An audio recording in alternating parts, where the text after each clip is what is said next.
They told her Americans would chain her like an animal and leave her to rot. So when Margaret pressed the jagged metal strip against her own wrist and began to saw, she believed she was choosing the better death. What happened next would shatter everything she thought she knew about war, about enemies, and about who the real monsters were. But we're getting ahead of ourselves.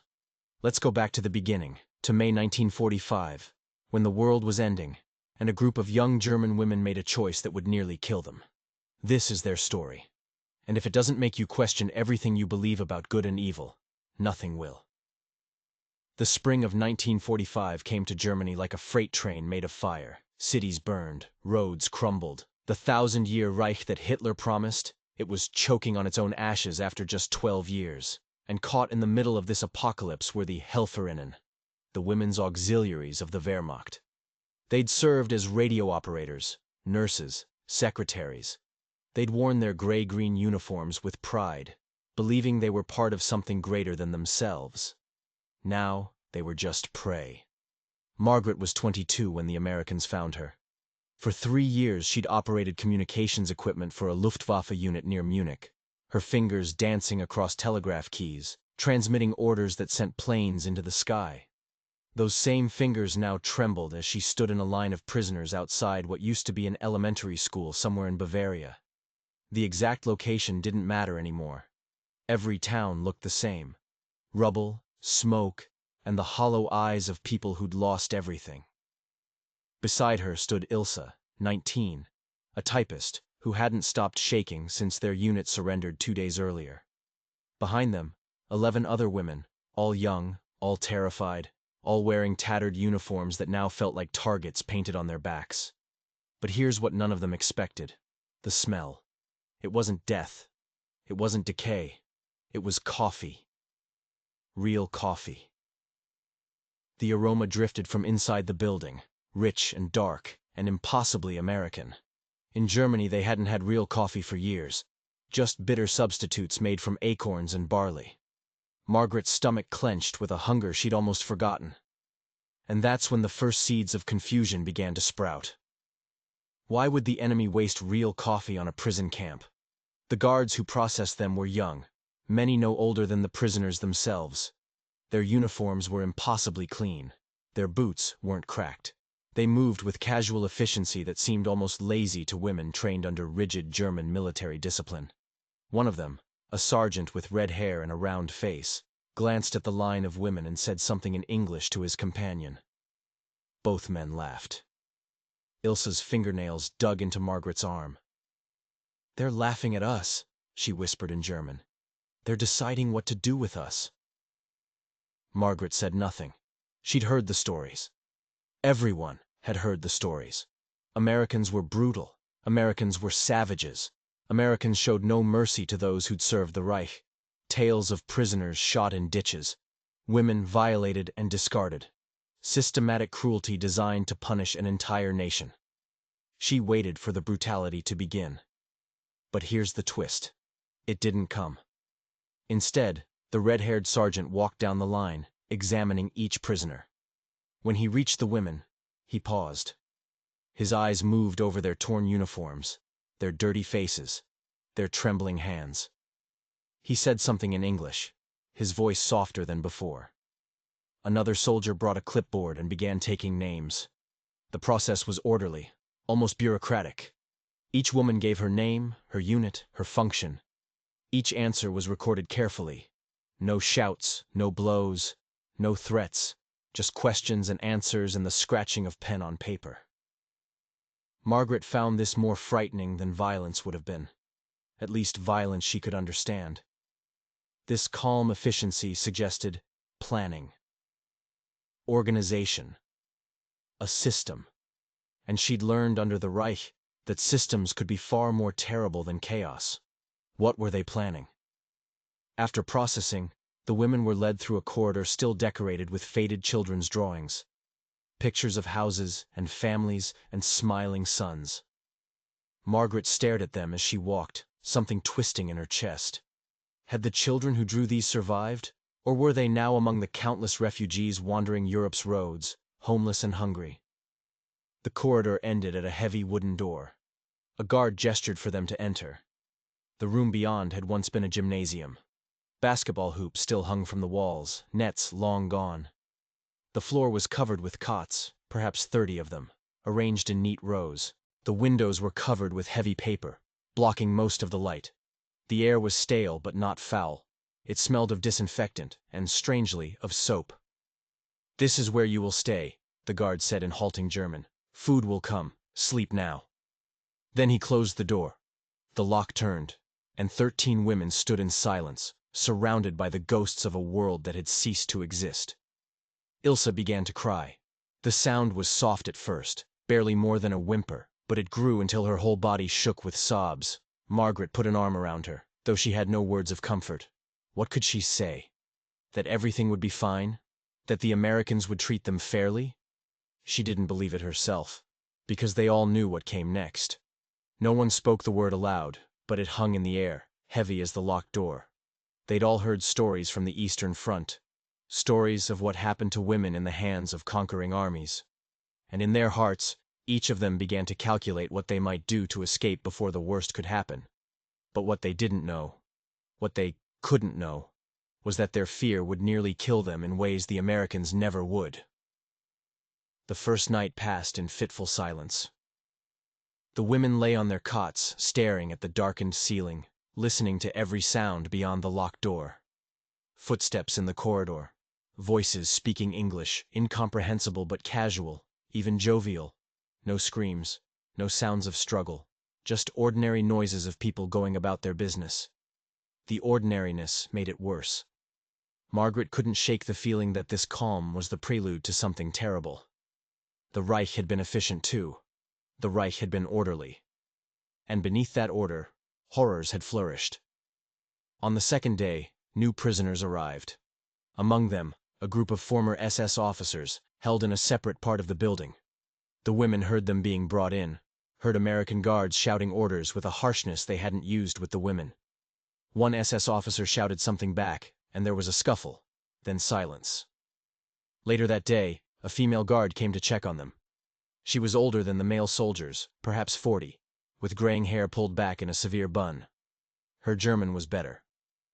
"You will be transported soon to a larger camp," she said. "Be patient. Cooperate. You will be treated according to the Geneva Convention." Then she left. The door locked behind her. That night, the whispers began. Goethe, one of the older women who'd served as a nurse near the Eastern Front, gathered the others around her cot. Her voice was low and urgent. She'd heard things, she said. Things about what happened to women prisoners. The Geneva Convention was just words on paper. The Americans talked about rules, but rules meant nothing to soldiers far from home with prisoners at their mercy. She'd seen what happened when armies conquered. She'd seen the bodies. She'd treated the survivors. And she would not let it happen to her. The other women listened in horror as Gerda described what she'd witnessed in the East. Villages burned, women dragged from their homes, the silence of survivors who could not speak of what had been done to them. By the time she finished, Ilsa was sobbing again. Even Margaret felt the cold grip of terror around her heart. And that's when Goethe showed them what she'd found. A piece of metal. A broken spring from one of the cots, worked free after hours of effort. A thin strip of steel about 6 inches long. Not much. But it had an edge. Sharp enough, perhaps, to cut. The women looked at the metal and understood immediately what Goethe intended. Not to fight. Fighting was hopeless. But to escape. And if escape was impossible, then to deny the enemy the satisfaction of whatever they'd planned. "We will not be victims," Gerda said, her voice hard as the metal in her hand. "We will not give them that power over us." It was madness, of course.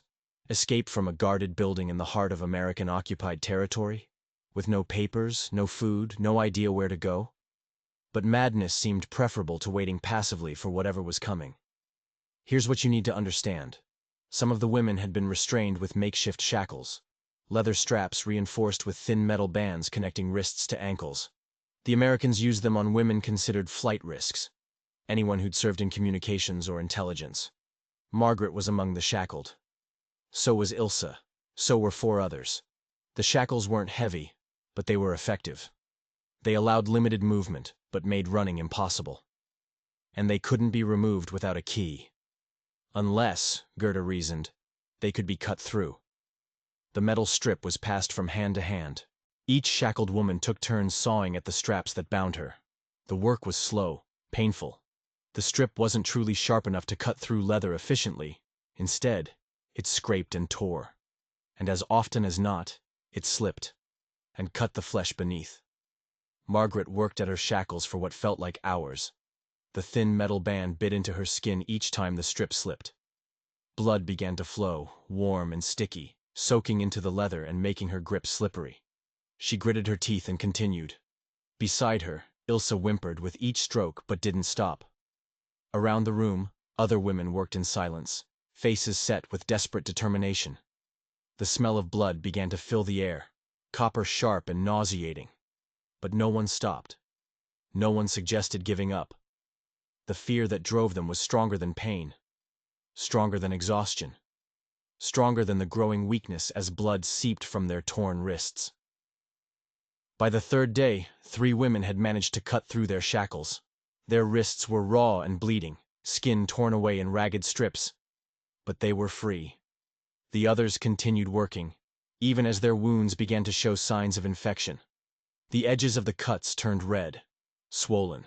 Pus began to form in the deepest gashes. Margaret didn't feel the fever coming. She was too focused on the work, too consumed by the desperate need to be free before the Americans came for them. But by the morning of the 4th day, she couldn't hold the metal strip steady. Her hands shook, her vision blurred. When she looked at her wrist, she saw the wounds had turned an angry purple red. The flesh was swollen and hot.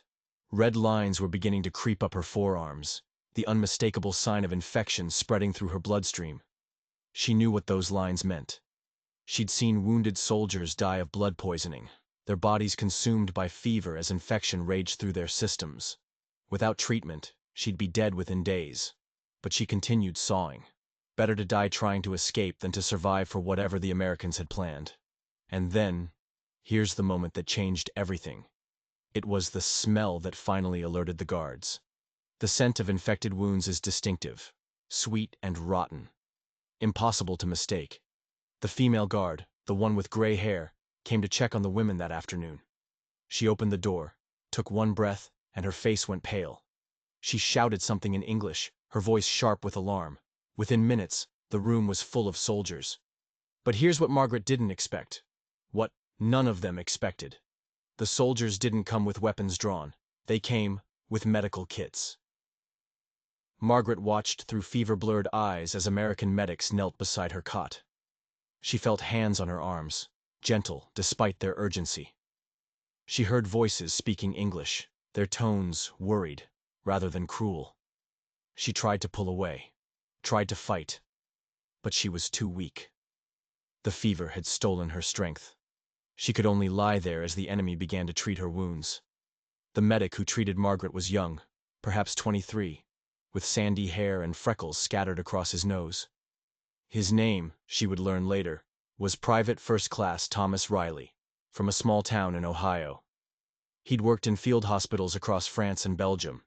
He'd seen wounds far worse than hers. But something in his eyes suggested these wounds affected him differently. Perhaps it was the knowledge they were self-inflicted. Perhaps it was the desperation evident in the ragged, uneven cuts. Or perhaps it was simply the sight of young women, barely older than his sisters back home, bleeding and feverish because they feared his countrymen more than death. Whatever the reason, his hands were extraordinarily gentle as he cleaned the infected wounds. The process was painful. There was no way to avoid it. Dead tissue had to be cleaned away. Wounds flushed with antiseptic. Infection fought with every tool available. Margaret bit down on a strip of leather as Riley worked, tears streaming down her face, her whole body rigid with agony. But beneath the pain, something else began to register. The medic kept speaking to her as he worked. His German was terrible, barely comprehensible. But she understood enough. "Easy," he said. "Easy. You are safe. No hurt now. Safe." The words made no sense. She was a prisoner. She was the enemy. Her people had killed his people by the thousands. Why would he tell her she was safe? Why would he work so carefully to save arms she'd tried to destroy? Beside her, Ilsa was being treated by another medic, an older man with gray at his temples and hands that moved with practiced efficiency. He'd given Ilsa something for the pain, some kind of injection. Her friend's eyes had gone glassy and unfocused, but she wasn't crying anymore. Across the room, other women received similar treatment. The female guard stood by the door, face unreadable, watching as American soldiers knelt beside German prisoners and fought to save their lives. The scene was surreal. It belonged to some other war, some other world, not the brutal reality propaganda had promised. When the immediate treatment was finished, the women were moved. Not to another holding cell, but to an actual infirmary. The room was clean and bright, with real beds instead of cots.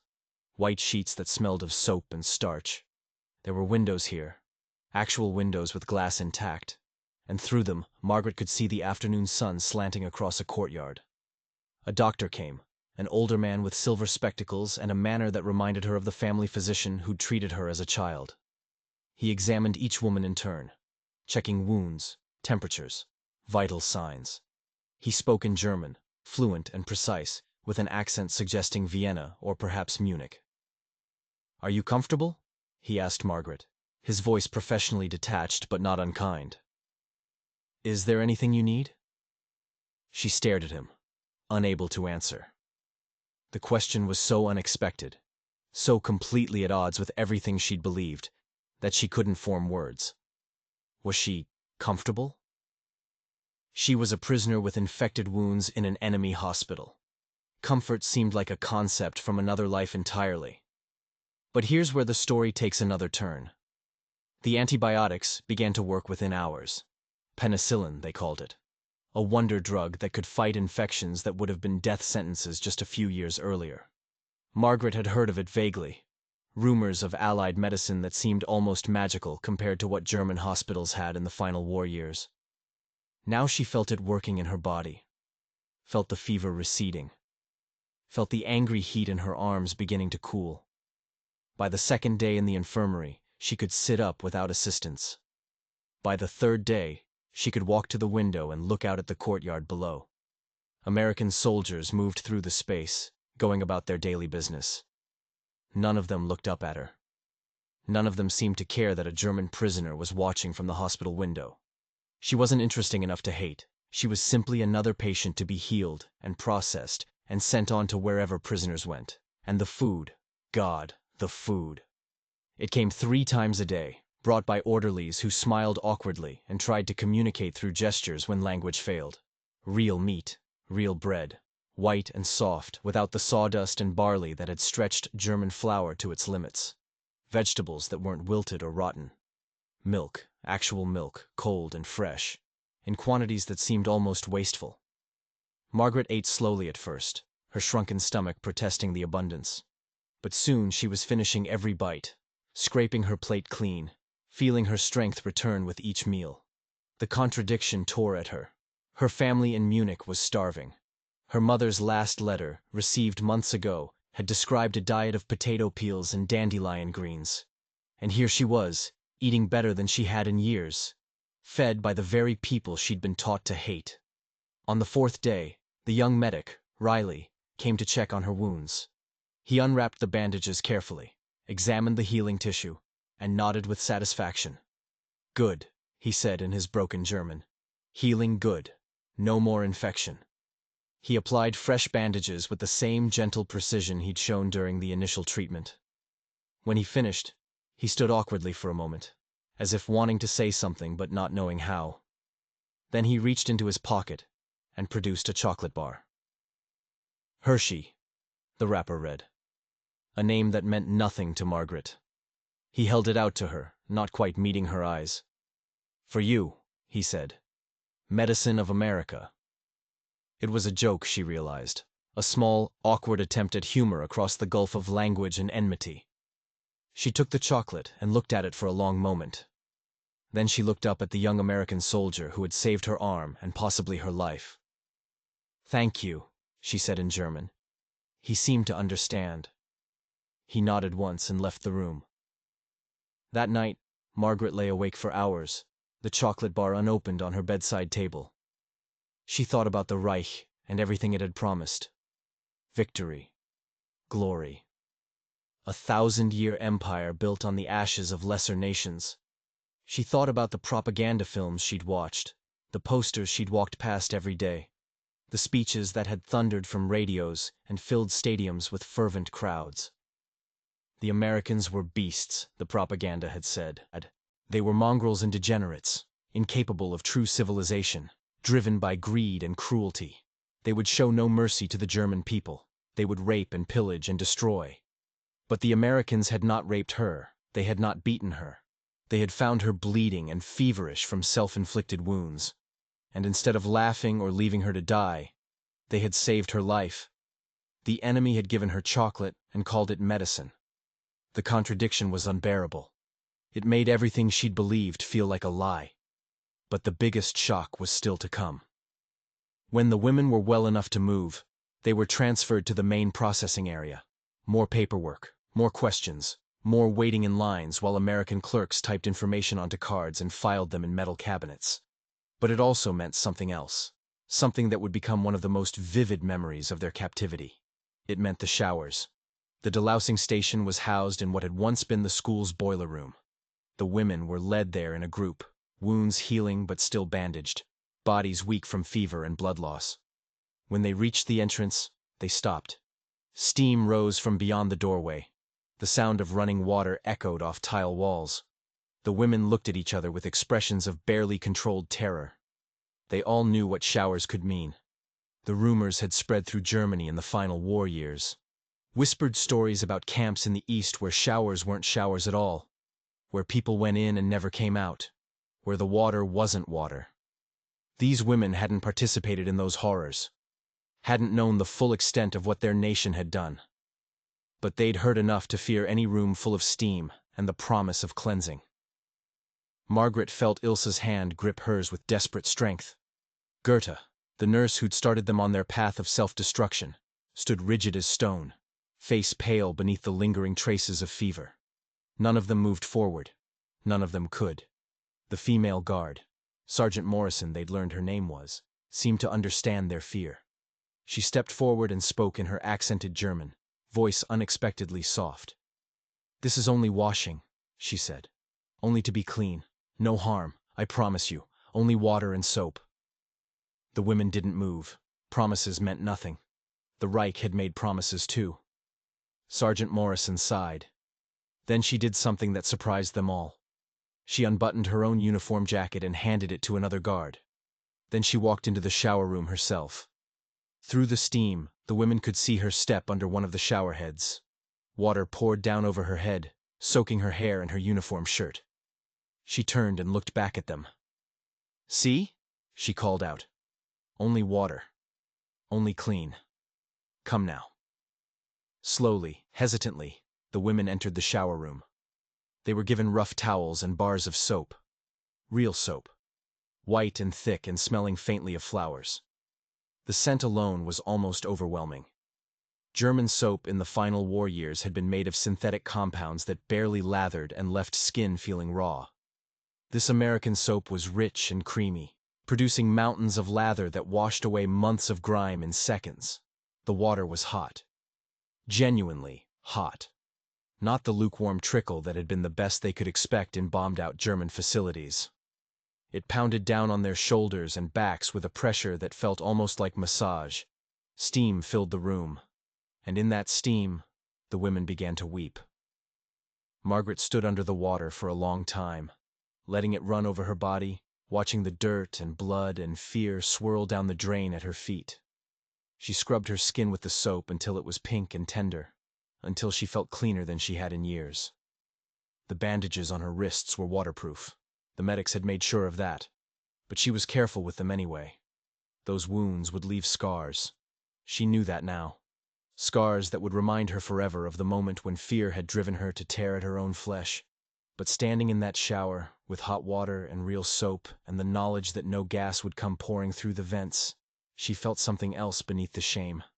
She felt, impossibly, a tiny spark of hope. When they emerged from the showers, towels wrapped around their bodies, they found clean clothes waiting. Not uniforms, but simple cotton dresses in muted colors. Undergarments, socks, shoes. The clothes weren't new, clearly collected from donations or captured supplies, but they were clean and whole, without patches or tears. The women dressed in silence, still too overwhelmed to speak. Then they were led to a room where a hot meal waited, soup thick with vegetables and chunks of meat. Bread sliced fresh from the loaf. Cups of coffee steaming in the afternoon light. They sat down and ate. And no one spoke of what they had feared. No one needed to. The fear had been shared. The relief was shared too. They had entered the showers as prisoners expecting death. They had emerged as women who were simply clean. But the transformation had only just begun. That night, lying in a real bed with clean sheets pulled up to her chin, Margaret opened her diary for the first time since her capture. She'd managed to keep the small notebook hidden throughout the ordeal, tucked into a secret pocket of her old uniform. Now, with a pencil stub borrowed from a guard who seemed amused by her request, she wrote her first entry as a prisoner of war. The words came slowly at first, then in a rush. We were told we would be beaten, violated, destroyed. Instead, we were given soap. She paused, looking at the words on the page. They seemed inadequate to capture what she felt.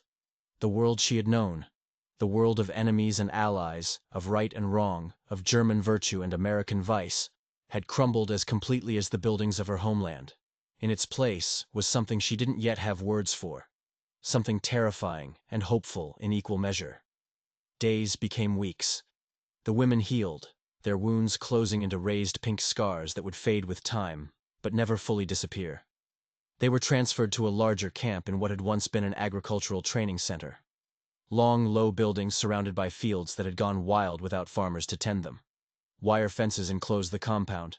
Guard towers stood at intervals along the perimeter. It was unmistakably a prison. But it was also something else. It was organized. It was clean. And it operated according to rules the women slowly began to understand. Morning brought a bell at 6, followed by breakfast in a communal mess hall. The food continued to astonish them. Oatmeal with sugar and cream, eggs scrambled in real butter, toast with jam, and always coffee. Endless cups of strong American coffee. After breakfast came work assignments. The labor was light by any reasonable standard. Some women worked in the camp kitchens, others were assigned to laundry duty. A few with relevant skills worked in administrative offices. Margaret, with her communications experience, was assigned to a maintenance detail that kept the camp's electrical systems running. The work occupied her hands and, to some extent, her mind. But it left too much time for thinking. And thinking, in those strange weeks, was often more painful than any physical labor could be. The women were paid for their work, not in cash, but in camp scrip, small paper coupons that could be exchanged at the canteen for goods that seemed to belong to another world entirely. The first time Margaret entered the canteen, she stopped just inside the door, overwhelmed by what she saw.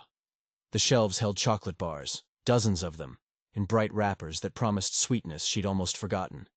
Cigarettes, chewing gum, pencils and paper, hair ribbons, soap, shampoo, even lipstick in small gold tubes.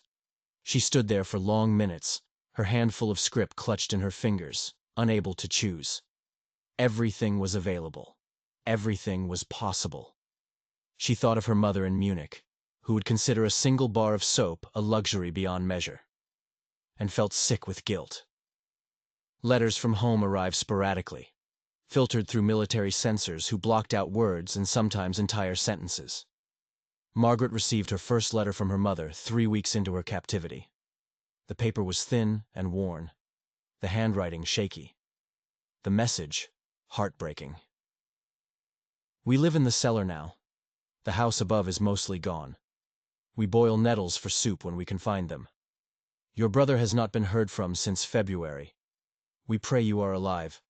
Please, if you can, send word. Margaret read the letter 3 times, then folded it carefully and placed it under her pillow. She could not send food. She could not send soap or chocolate or coffee. She could only send words, and words seemed desperately inadequate against the hunger her family faced. But here's what began to happen. Slowly, almost imperceptibly. The women started to change. Not just their bodies, though those transformed too. Hollow cheeks filled out. Dull hair regained its shine. Skin that had been sallow and rough became smooth and healthy.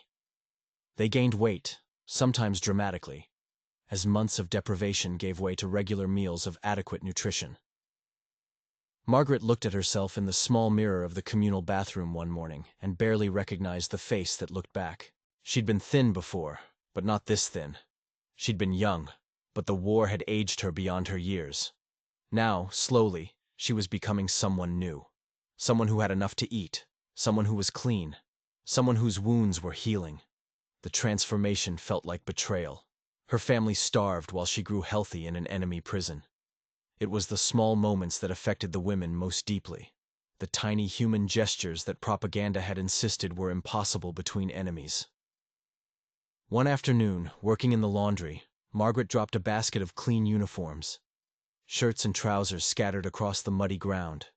She stood frozen, waiting for the inevitable punishment. But the guard who witnessed the accident, a sergeant from Texas with a slow drawl and kind eyes, simply bent down and helped her gather the soiled clothing. "These things happen," he said in halting German. "We wash again. No problem." He smiled at her, a genuine smile that crinkled the corners of his eyes, and walked away. Margaret stood holding the muddy laundry, tears threatening to fall, undone by a moment of simple human decency. Ilse found her own moment of unexpected connection in the camp's makeshift recreation area. The Americans had set up a radio there, and in the evenings prisoners were allowed to listen to music. The songs were mostly American, jazz and swing and crooners singing of love and loss. But occasionally the dial would find a German station still broadcasting classical music from the ruins of civilization. One evening, a young American soldier sat down nearby, while Beethoven played softly from the speakers. He closed his eyes and listened, his face peaceful. When the piece ended, he opened his eyes and found Ilse watching him. "Schön," he said. The German word for beautiful, his pronunciation awkward, but sincere. Ilse nodded, unable to speak. For a moment they were not prisoner and guard, not enemies divided by war and language. They were simply two young people who loved beautiful music. Then the moment passed, and the barriers went up again. But Ilse would remember that evening for the rest of her life. And Goethe, who had started them on the path of self-destruction with her fears and her metal strip, underwent perhaps the most dramatic transformation. The guilt of what she'd encouraged ate at her in the early weeks, manifesting in silence and withdrawal. But slowly she began to emerge from her shell. The camp had a small infirmary. When the Americans learned of her nursing experience, they asked if she'd be willing to help. At first, she refused. She could not imagine working beside the enemy, using her skills to help those who had conquered her homeland. But the doctor who ran the infirmary, an older man from Philadelphia who'd treated soldiers of both sides throughout the war, spoke to her gently. "We heal people," he said. "That is all. We do not ask what flag they served. We ask only where it hurts." The words echoed in Goethe's mind for days. Finally, she agreed to help. Working in the infirmary changed Goethe. She treated American soldiers with minor injuries, German prisoners with lingering illnesses, everyone in between. She watched the American doctors work with the same dedication they'd show in any hospital back home. She saw them exhaust themselves caring for patients who'd been shooting at their countrymen just weeks before. The hatred that had fueled her desperate plan in those first terrifying days began to fade, replaced by something more complicated. She didn't forgive the Americans for the war. She wasn't sure there was anything to forgive. But she began to see them as people, flawed and complicated, capable of both cruelty and kindness, just like the people she'd known all her life. One morning, a young American soldier was brought to the infirmary with a high fever. He was delirious, calling out for his mother in a small-town accent Goethe could barely understand. She sat with him through the night, cooling his forehead with damp cloths, speaking to him softly in German he could not comprehend but seemed to find comforting anyway. By dawn, his fever had broken.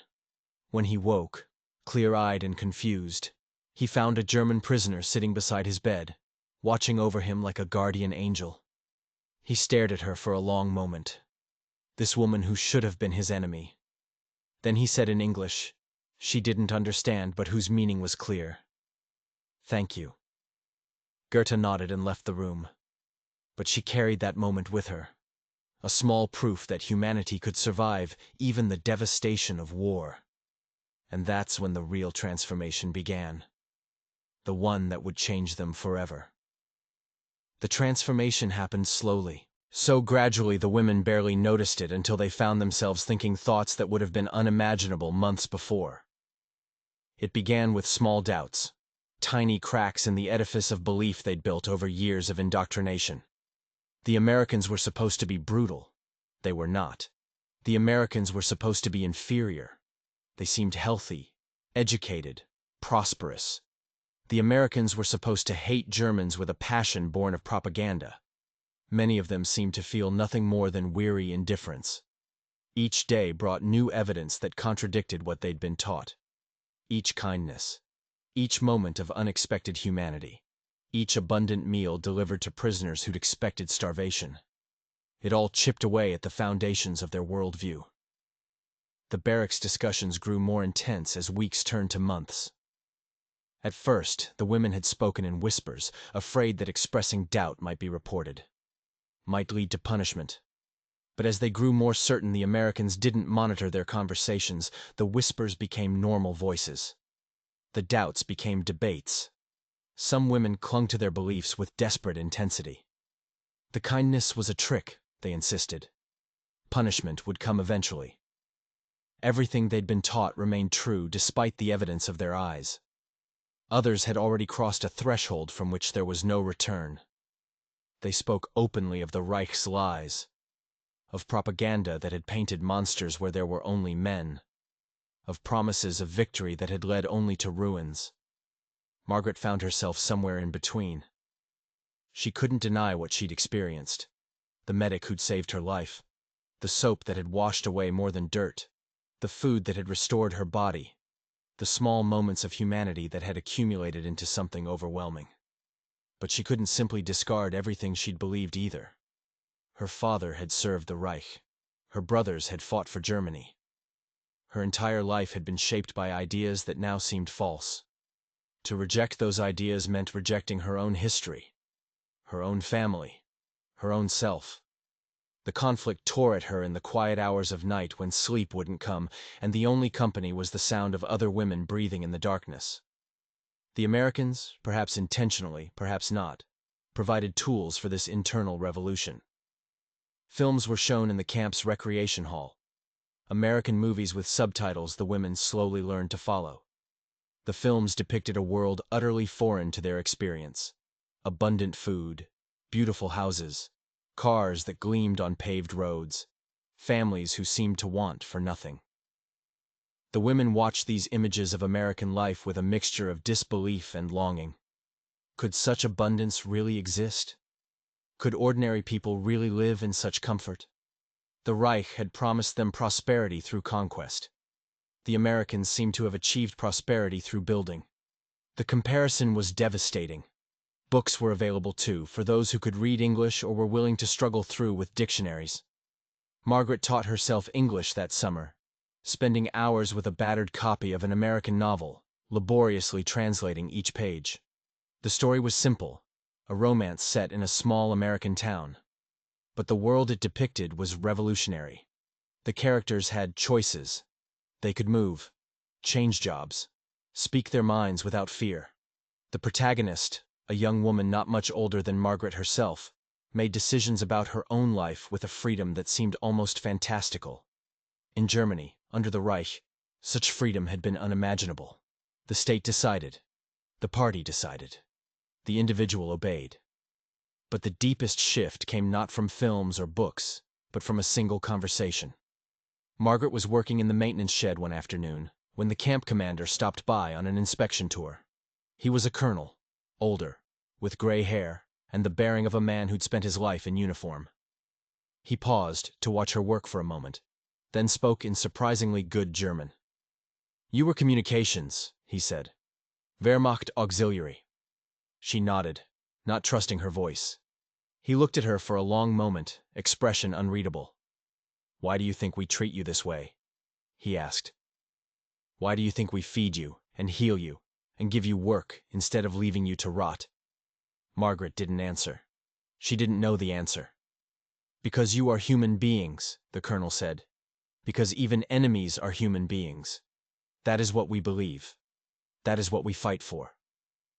He walked away then, leaving Margaret alone with words that would echo in her mind for the rest of her life. The concept was simple, but revolutionary. That human dignity was not earned through race or nation. That it was inherent, inalienable, belonging to every person simply because they were human. The Reich had taught the opposite. The Reich had built hierarchies of worth based on blood and soil, had declared some people superior and others expendable. Margaret had never questioned these teachings. They'd been the air she breathed, the water she drank, invisible because they were everywhere. Now, surrounded by enemies who treated her with more humanity than her own nation had shown to countless others, she began to see the poison for what it was. The recognition was not sudden enlightenment, but slow awakening, painful as circulation returning to a limb long numbed. But once begun, it could not be stopped. The moment of complete transformation came on an ordinary morning 6 months into her captivity. Margaret stood in the communal bathroom, preparing for another day of work and meals and the strange routine of prisoner life. She glanced at the mirror as she'd done countless times before, expecting to see the same face that had looked back at her for months. But this morning something was different. She stopped. She looked. She really looked. The woman in the mirror was healthy, cheeks full, skin clear, eyes bright, hair washed with real shampoo and brushed until it shone, falling around a face that looked young again, that looked alive. The scars on her wrists had faded to pale lines, barely visible unless you knew to look for them. She looked like someone who had been cared for. She looked like someone who had been fed. She looked like someone who had been treated as a human being worthy of healing. And in that moment, standing before her own reflection, Margaret felt something break inside her. Not break as in shatter.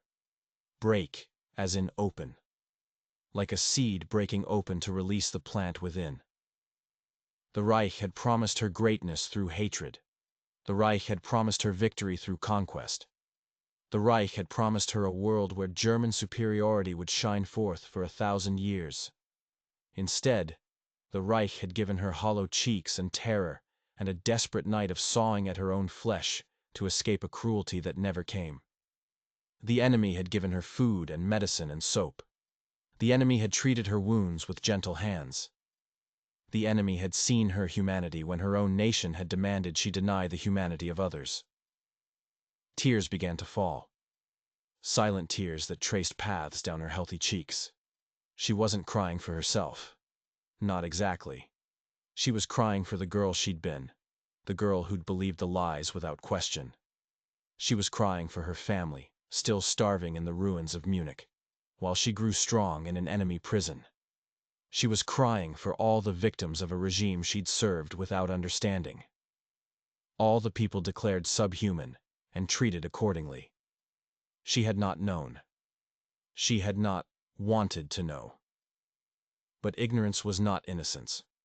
Service was not neutrality. She had been part of a machine that had devoured millions.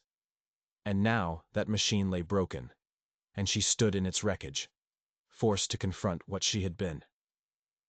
Ilse found her there, still crying, still staring at her reflection.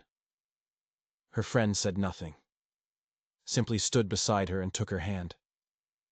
They looked at themselves together. Two young women who had crossed an ocean in chains and found themselves healed by their enemies. "They are not what we were told," Ilse whispered. None of it was true. Margaret nodded, unable to speak. She'd known this for weeks, perhaps longer.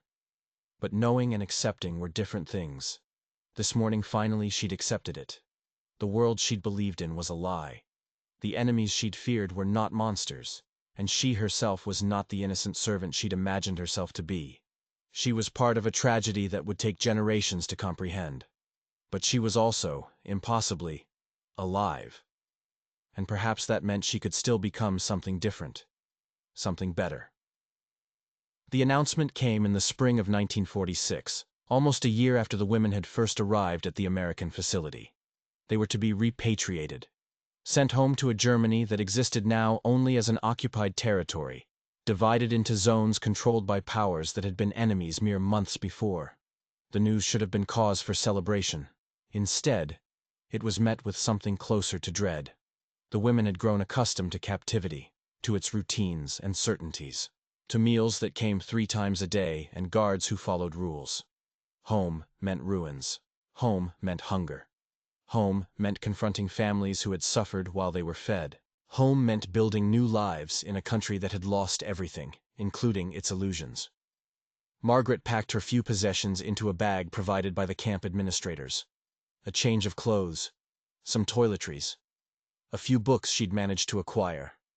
Her diary, now filled with almost a year of observations, doubts, and slow realizations, and the chocolate bar, still in its wrapper, the one the young medic had given her on the 4th day of her captivity. She'd never eaten it. It had become a talisman, a symbol of the moment when everything she believed began to crumble. She could not bring herself to consume it, could not bear to destroy the proof that kindness had existed when she expected only cruelty. The journey home was long and disorienting. Trucks carried the women to a processing center where more paperwork awaited. Then trains crowded with other returning prisoners and displaced persons wound through a landscape of devastation. Cities she'd known as a child lay in ruins, famous landmarks reduced to rubble. The train passed through Munich, and Margaret pressed her face to the window, searching for familiar streets. She could identify almost nothing. The city of her birth had been transformed into a maze of debris, punctuated by the occasional surviving building that stood like a monument to what had been lost. Her mother met her at a refugee center. Older and thinner than Margaret remembered, but alive. They embraced for a long time, neither speaking, both crying. When they finally pulled apart, her mother looked at her with an expression that combined joy and something else, something harder to name. "You look well," her mother said. The words were neutral, but Margaret heard the question beneath them. How could you look well when we starved? She had no answer that would satisfy. She could only describe the strange mercy of American captivity, the food and medicine and soap, the treatment that had defied every prediction. Her mother listened in silence, face unreadable. When Margaret finished, the older woman simply nodded. "The world is stranger than we knew," she said. That was all. Rebuilding began immediately, not because anyone felt ready, but because there was no alternative. Margaret found work with the occupation authorities. Her English skills made her valuable as a translator and administrator. She helped process paperwork, facilitate communications, navigate the complex bureaucracy of rebuilding a shattered nation. The work brought her into contact with Americans daily, and each interaction reinforced what she'd learned in captivity. They were not monsters. They were not angels either. They were people, complicated and contradictory, capable of both generosity and prejudice, kindness and cruelty, just like everyone else. The scars on her wrists faded with time, but never disappeared entirely. On summer days when she wore short sleeves, people sometimes noticed and asked what had happened. She developed different answers for different situations. An accident, an injury from the war. The truth, when she shared it, was too complicated for casual conversation. How could she explain the terror that had driven her to tear at her own flesh? How could she describe the shame of being saved by those she'd tried to escape? The scars became a private history, a reminder visible only to those who knew to look. Years later, Margaret would speak to her children about the war and its aftermath. She told them about the propaganda and the lies, about the fear that had seemed so reasonable at the time. She told them about the showers that were only showers, the soap that was only soap, the food that was simply food given to hungry people by enemies who saw them as human beings worthy of care. She told them about the young medic from Ohio who had treated her wounds and given her chocolate. She'd tried to find him after the war, had written letters to addresses that might have been his, but the trails went cold.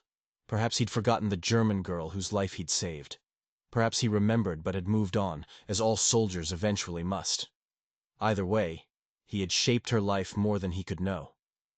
Ilse remained a lifelong friend, one of the few people who truly understood what they'd experienced together. They met for coffee when they could, exchanging stories of lives rebuilt from ruins. Ilse had married an American soldier she met during the occupation, had moved to California and raised children who spoke English as their first language. She returned to Germany occasionally, and each visit was an opportunity to remember and reflect. "Do you ever think about those first days?" Ilse asked once. "The shackles, the fear." Margaret nodded. "Every day," she said. "And every day I'm grateful we were wrong about what awaited us. The fear almost killed us. The kindness saved us. I still don't fully understand it. Perhaps I never will." And so the soap and the bandages became more than objects. They became proof that even in the darkest moments of human history, compassion could survive. For those German women who had expected brutality and found mercy instead, the memory of American captivity became a lifelong lesson in the complexity of the human heart. They had been taught to hate. They had learned to question. They had tried to destroy themselves rather than face an enemy they imagined as monsters. And that enemy had knelt beside them and bound their wounds with gentle hands. The scars on their wrists never fully faded. They remained as reminders of the moment when fear had overwhelmed reason, when propaganda had seemed more believable than hope. But those scars also marked a beginning, the start of a journey from certainty to doubt to something like wisdom. The women who had tried to saw through their shackles learned that the greatest prison had not been made of metal and leather. It had been made of lies, and the key that opened it had been offered freely by those they'd been told would destroy them. Margaret kept the chocolate bar for the rest of her life. She kept it even when the wrapper yellowed and the chocolate inside surely spoiled. She kept it in a drawer with her diary and the few photographs that had survived the war. Sometimes, when the world seemed particularly dark, when hatred and fear threatened to overwhelm decency once again, she would take it out and hold it. And she would remember a young American medic who had seen an enemy bleeding from self-inflicted wounds and had chosen to heal rather than harm. As she told her grandchildren years later, holding the ancient candy bar with reverent hands, "We thought they would break us with cruelty. Instead, they broke us with kindness. And kindness, I learned, is far harder to carry than hate. Hate is a fortress that keeps the world out. Kindness opens the doors and forces you to see. It forces you to recognize humanity in those you wanted to despise. It forces you to question everything you believed. That is its power. That is its burden. And that is why, even now, I remember the soap more than the bombs, the bandages more than the battles. Because the war ended, but the lesson never did. And that is the story worth remembering. In the chaos of history's greatest war, amid the rubble of nations and the graves of millions, small acts of humanity still mattered. A medic who chose to heal. A guard who helped pick up dropped laundry. A shower that was simply a shower. These moments didn't change the course of the war. They didn't redeem the horrors that had come before. But they changed the people who experienced them. They planted seeds of understanding that would grow long after the guns fell silent. If you found this story meaningful, please take a moment to like and subscribe to our channel. We're dedicated to bringing you true accounts from World War II history that reveal the human side of the greatest conflict the world has ever seen. These stories, though buried in time, still speak to us today. They remind us that even enemies are human beings. They remind us that kindness can be stronger than cruelty. And they remind us that the choices we make in our darkest moments define not just who we are, but who we might become. Thank you for watching, and we'll see you in the next story.